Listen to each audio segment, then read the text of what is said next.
इस वीडियो में हम लोग डिस्कस करने वाले हैं पूरी एसएससी की मैथ्स के सिलेबस को। ठीक है, तो मेरे पास ये पीडीएफ है, आप इस पीडीएफ को मेरे टेलीग्राम चैनल पर जाके एसेस कर सकते हो, या फिर इस वीडियो के कमेंट में जाके पिन कमेंट को देखोगे तो वहाँ से भी आप इसे एसेस कर सकते हो। तो मैथ्स में 2 सेक्शन होते हैं, फर्स्ट है अर्थमेटिक का और दूसरा एडवांस का। ठीक है, टोटल अर्थमेटिक में अगर बात की जाए तो टोटल 15 टॉपिक्स होते हैं और एडवांस में 16 टॉपिक्स होते हैं। ठीक है, आप अगर किसी टीचर से कोर्स लेते हो तो हो सकता है कि वो इस ऑर्डर में आपको ना पढ़ाएं, पर मोर और लेस वो आपको सभी टॉपिक्स को कंप्लीट करा देंगे। पर आपको ये ध्यान रखना है कि आपका कोई भी टॉपिक मिस ना हो।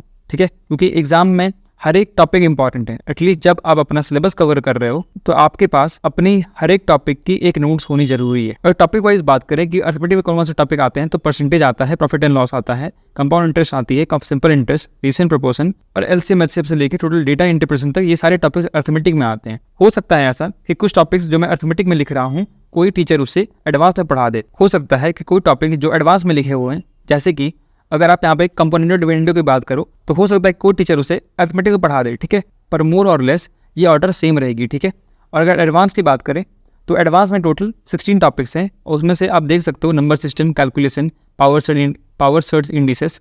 ठीक है, और मैक्सिमम मिनिमा से लेके mensuration, height and distance, coordinate geometry, mensuration 2D 3D को लेके और सभी को लेके टोटल एडवांस में 16 टॉपिक्स बन जाते। तो ये कंप्लीट सिलेबस है मैथ्स का। इसके अलावा आपको कुछ भी मैथ्स में नहीं पढ़ना है। और अब बात करते हैं कि इनकी वेटेज कितनी होती है प्रीलिम्स में as well as in mains. ठीक है, तो पहले प्रीलिम्स की बात करते हैं। प्रीलिम्स में ज्योमेट्री से 3-4 क्वेश्चन आते हैं। ठीक है, डीआई से 3-4 क्वेश्चन, ट्रिग्नोमेट्री से 2 से 1 क्वेश्चन, अलजेब्रा से 2 to 3 question, profit loss and discount से 2 क्वेश्चन, नंबर सिस्टम और एलसीएम एचसीएफ से 2 क्वेश्चन। ठीक है, और ऐसे सिंप्लीफिकेशन, टाइम एंड वर्क, इन सब से लेके एक क्वेश्चन आते हैं। ठीक है, ये मोर और लेस एग्जाम पैटर्न पे भी डिपेंड करता है। ठीक है, तो ये कुछ फिक्स रूल नहीं है कि इतने वेटेज होंगे, पर आप एक रफ आइडिया लगा सकते हो कि ऐसा कुछ होने वाला है। ठीक है, तो प्रीलिम्स में कुछ ऐसा सा वेटेज होता है। अगर मेंस की बात करें कि मेंस में कितने वेटेज होते हैं, ठीक है, तो मैं आपको वो भी शेयर करता हूँ। तो अगर मेंस में देखोगे तो आपको कुछ ऐसा सा वेटेज देखने को मिलेगा। ज्योमेट्री में 3 क्वेश्चन, ठीक है, मेंसुरेशन में 3 क्वेश्चन, ट्रिग्नोमेट्री में और हाइट एंड डिस्टेंस से 3 क्वेश्चन, ठीक है, अलजेब्रा से 2 क्वेश्चन, और बाकी इन सारे टॉपिक्स को आप देख सकते हो। मेंस में 2-3 टॉपिक ऐसे एक्स्ट्रा होते हैं जो कि प्रीलिम्स में नहीं पूछे जाते हैं, और वो है प्रोबेबिलिटी,